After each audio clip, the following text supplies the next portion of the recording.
The small green light on Natalie Owen's console blinked 3 times, then stayed on. She held her breath. After 6 months of failed tests, the quantum field remained stable for 10 seconds. Then 20. At the 1-minute mark, she allowed herself a smile. "Alan, are you seeing this?" she called across the lab. Dr. Alan Wright looked up from his workstation, eyes widening as he saw the readings. He rushed over, coffee forgotten in his hand. "It's holding," he whispered. "My God, Natalie, it's actually holding." The Owens-Wright drive wasn't supposed to be possible. Every physics textbook said so.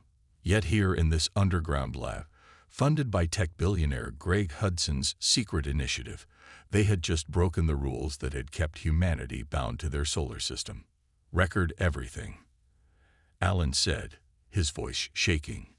"If this is reproducible, it means we can reach Alpha Centauri in weeks, not centuries," Natalie finished.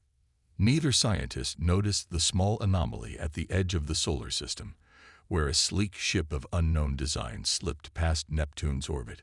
In the grand chamber of the Galactic Council, 200 species represented by their finest diplomats fell silent as Counselor Krav, the ancient Volari elder, raised a bony hand. The motion to continue bypassing Sol system as a non-priority sector is contested, Krav announced. Ambassador Xalvorn has submitted new data for consideration. Xalvorn, a tall blue-skinned diplomat with 4 arms, stepped forward. Unlike most council members who had held their positions for decades, Xalvorn was young and had a reputation for questioning old policies. "Esteemed council," Xalvorn began, "our regular scans have detected unusual energy signatures from the 3rd planet. The primitives there." "Humans," interrupted Counselor Traz from the lower seats. "They call themselves humans." "Yes, humans," Xalvorn continued. "They have progressed much faster than our models predicted.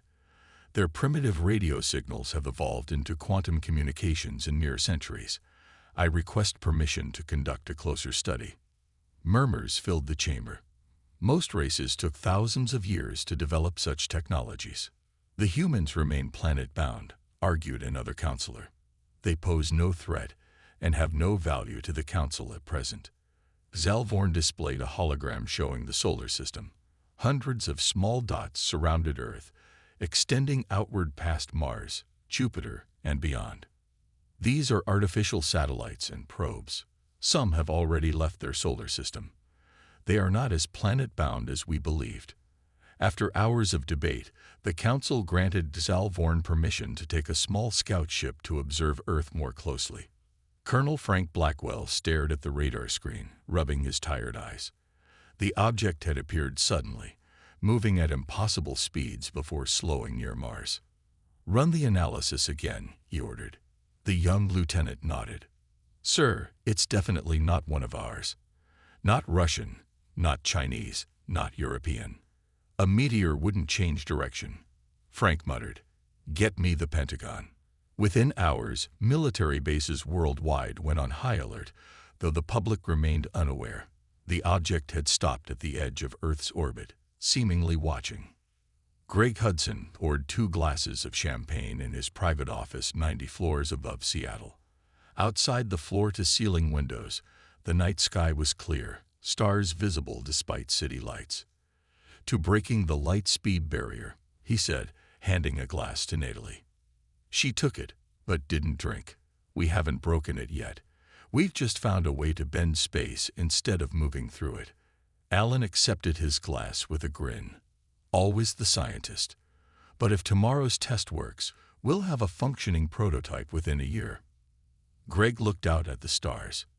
"And then humanity takes its first real step into the universe."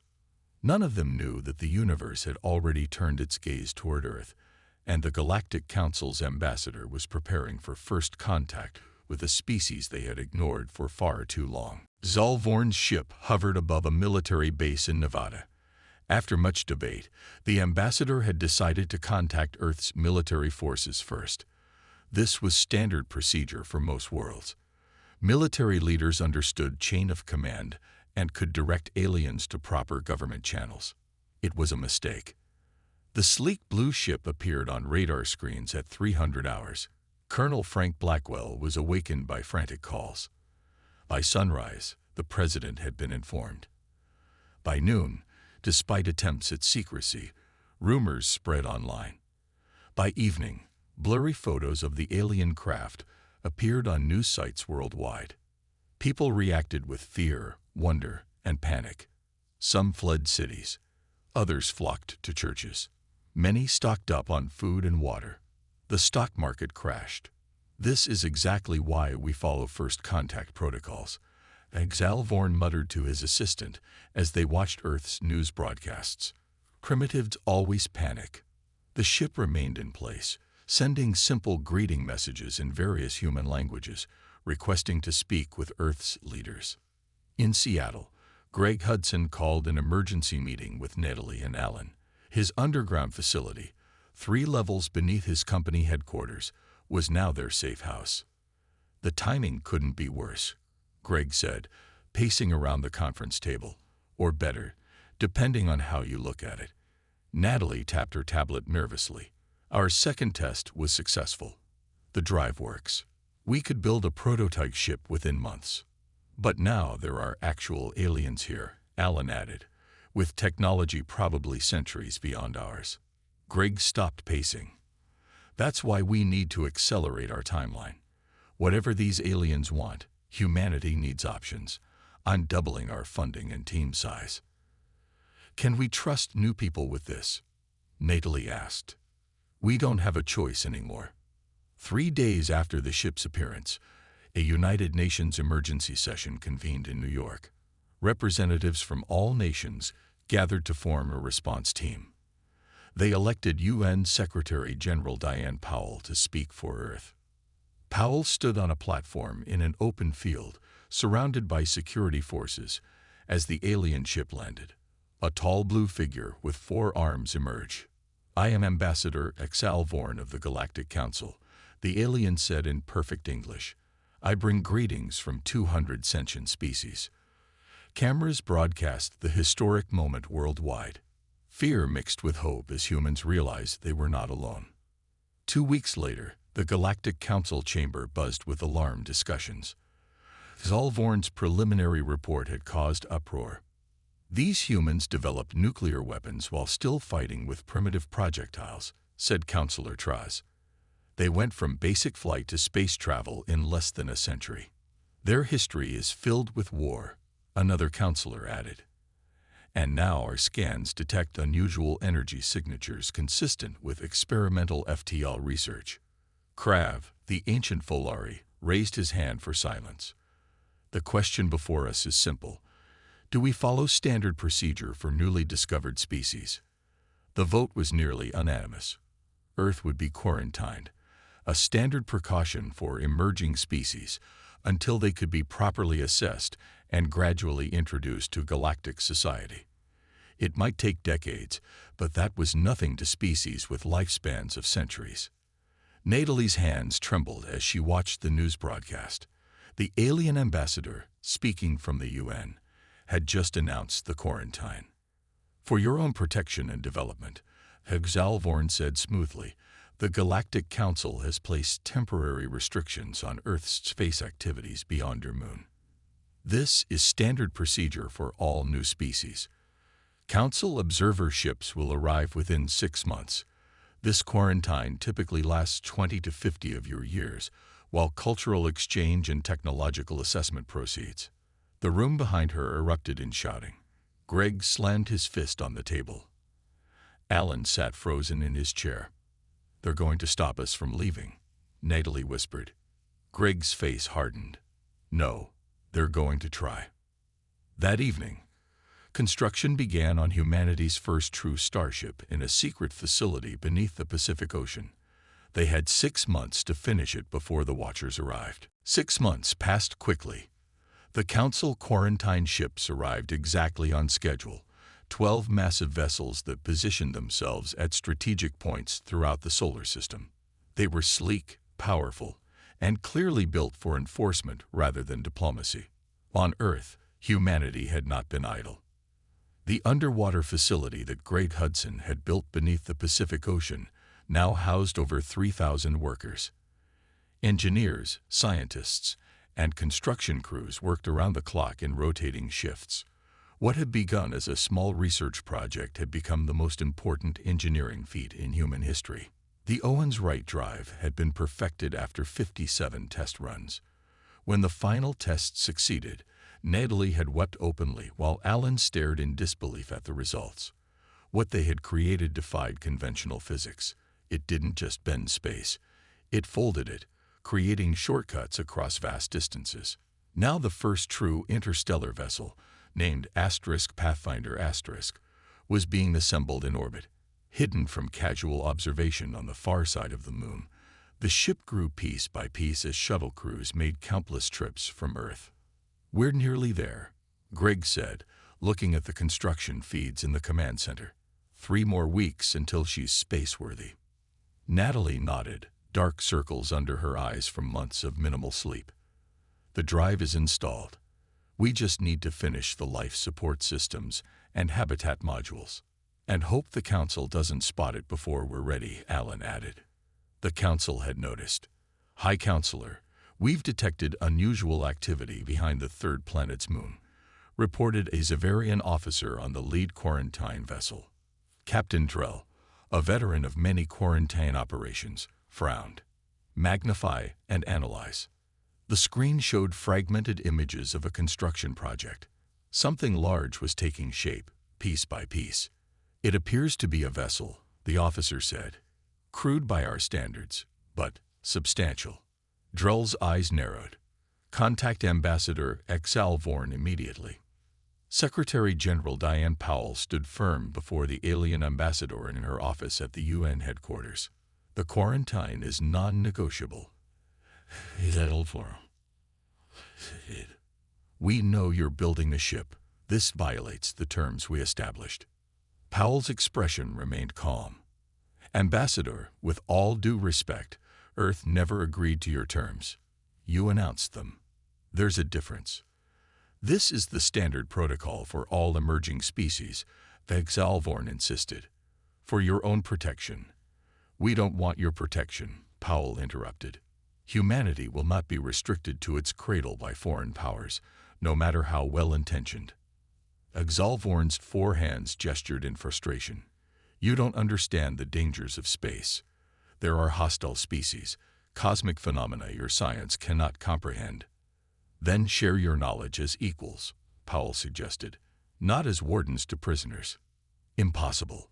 The Council has strict advancement protocols. It may take decades, but—" "We don't have decades," Powell said simply. "Humanity has waited long enough." While diplomats argued, progress continued. Greg Hudson had shared the drive technology globally through secure channels. Russia, China, India, the European Union, all had begun their own ship construction programs. If the Council stopped one ship, others would follow. In a private laboratory in Tokyo, Dr. Kedo refined the drive's efficiency by 23%. In Bangalore, engineers developed better shielding. In Rio de Janeiro, agricultural specialists designed self-sustaining food systems for long voyages. Humanity was no longer working as competing nations, but as a species with a single goal: the stars. When Council representatives demanded all construction halt immediately, the response from every government was the same: no. "What will happen if we continue to refuse?" asked the Russian president during a closed global leadership meeting. Powell's answer was honest. "They might use force." "Then we should be prepared," said the Chinese premier. "We've been alone in the universe until now," the Indian Prime Minister added. "We've survived this long without their help. We'll manage." As the meeting concluded, a technician passed Powell an urgent message. The Council ships were moving toward the moon. 2 years passed under the watchful eyes of the Council ships. The tension between humanity and the Galactic Council grew with each passing day. On the Council mothership, observers studied human history and culture. Most were disturbed by what they found. "They had thousands of wars in their short history," reported Ziv, a council anthropologist. Their leaders rise and fall within decades. They hold opposing ideas at the same time. They're unpredictable. Captain Drell nodded gravely. And yet they've achieved in centuries what took most species millennia. After the initial confrontation at the moon, an uneasy compromise had been reached. Humanity could continue building ships, but not leave Earth's orbit without council approval. Both sides knew this arrangement was temporary. The Pathfinder was now complete. It floated in Earth orbit, a sleek vessel unlike any human spacecraft before it. Its silver hull gleamed in the sunlight as it prepared for its maiden voyage to Alpha Centauri. Captain Lerway Bennett inspected the bridge one final time. After a distinguished naval career, he had been chosen to command humanity's first interstellar mission. His crew of 12 included Natalie Owens as chief engineer. All systems check out, Natalie reported, her fingers dancing across the control panel. The drive is stable. We're ready, Captain. Lerway nodded, his face solemn. Let's hope the council sees reason. In the council chamber, Ambassador Exalvorn stood before the assembled representatives. They plan to launch tomorrow, Exalvorn announced.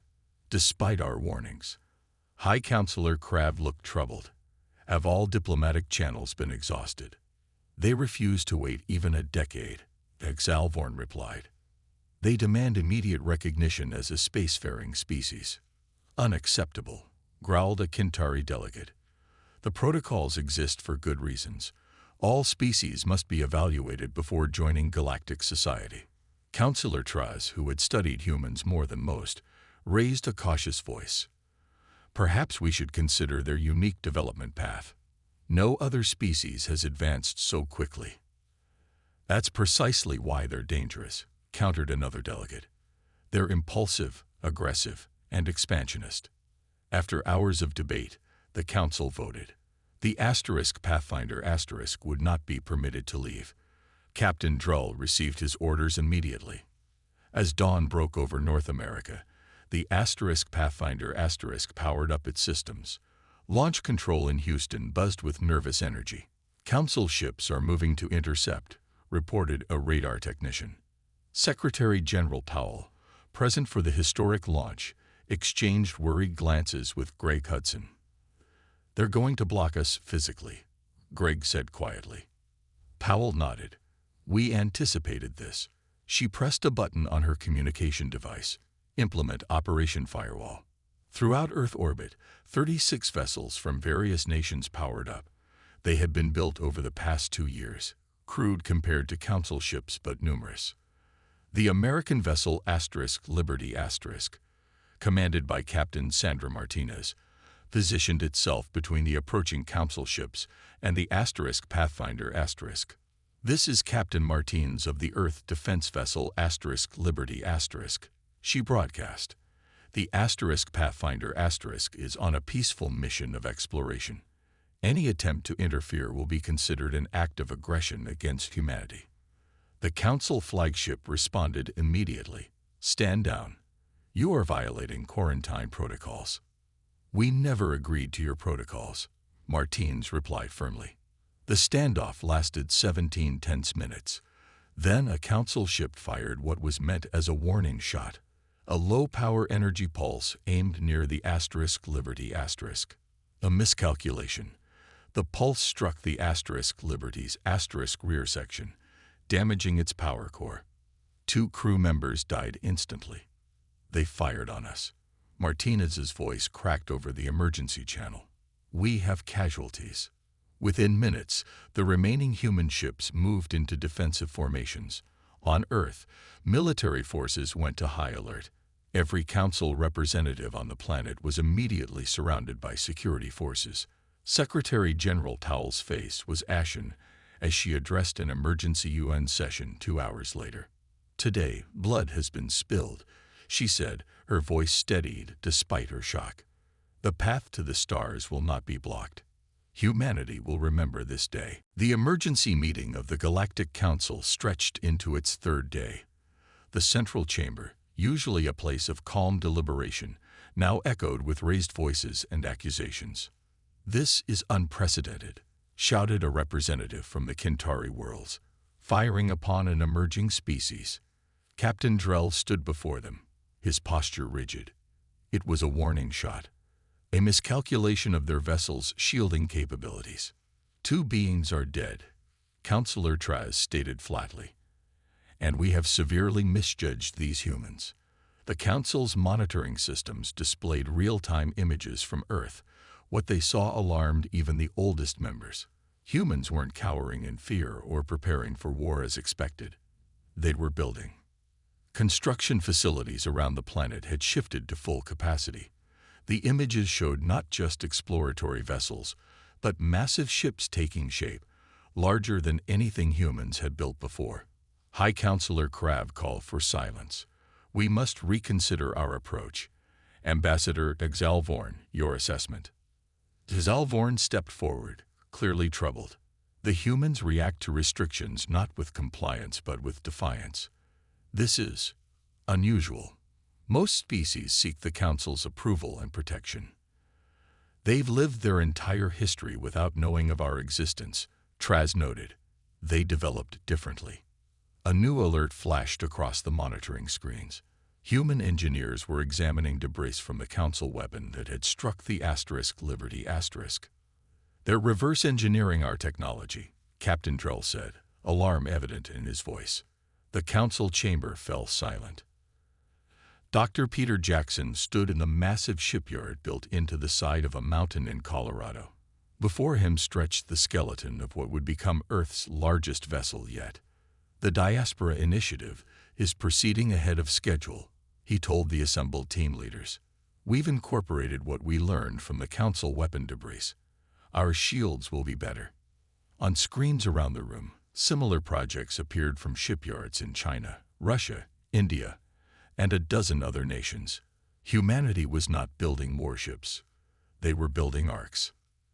"The New Horizon will carry 10,000 colonists in cryostasis," continued Peter. "Destination: Kepler 442 bits." One of the engineers raised a hand. "That's 1,200 light-years away, even with the Owens-Wright drive." "The improved drive," Peter corrected. "Based on what we learned from the Council tech, we've enhanced efficiency by 300%. The journey will take approximately 4 years." Around the world, similar briefings took place. Humanity had made its decision. If the galaxy wouldn't welcome them, they would find their own path. The Council, after much debate, decided to send their highest diplomat, Grand Arbiter Zell, to negotiate directly with Earth's leaders. The ancient Arbiter had resolved conflicts between species for over 3 centuries. As Zell's shuttle approached Earth, sensors detected something unexpected. The human defensive fleet had shields remarkably similar to Council designs. "Impossible," whispered Zell's aide. "They've adapted our technology in weeks." When the diplomatic shuttle docked at the International Space Station, they were not met by fearful primitives, but by confident representatives, led by Secretary General Powell. "Grand Arbiter," Powell greeted formally, "we welcome you to Earth." Zell bowed slightly. "I come seeking peaceful resolution to our misunderstanding." Powell's expression remained neutral. "There is no misunderstanding. The Council fired upon our vessel, killing 2 of our people. Now you must deal with the consequences." "What consequences do you imply?" asked Zell carefully. Powell gestured to a viewing window.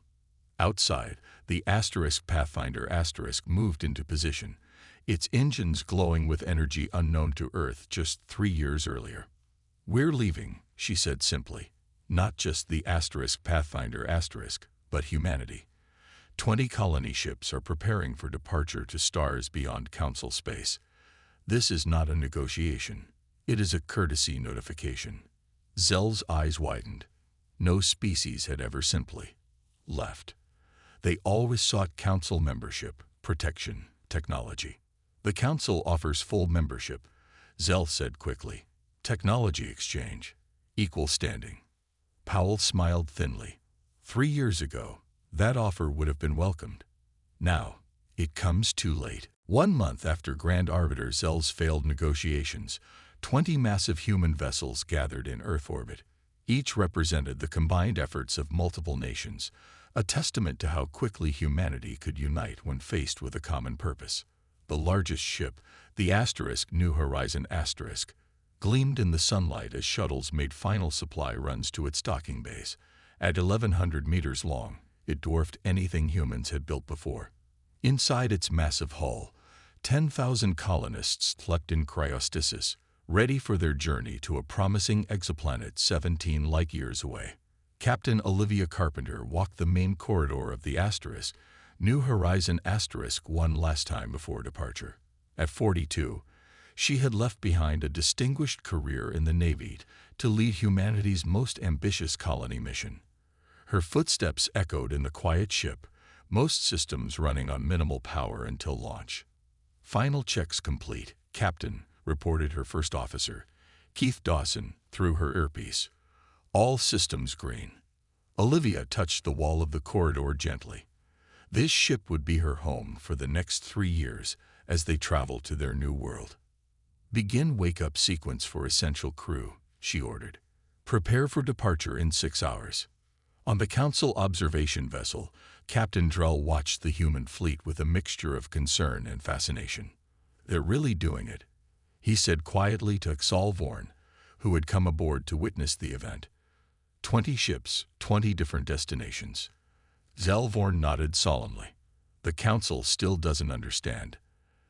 They think this is a bluff or a temporary tantrum." "Is it?" "No, I've studied them enough to know. Humans don't make empty threats." Their conversation was interrupted by an alert from the science officer.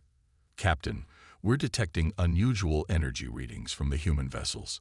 Their drive systems are different from our projections." The main screen showed detailed scans of the New Horizon Asterisk.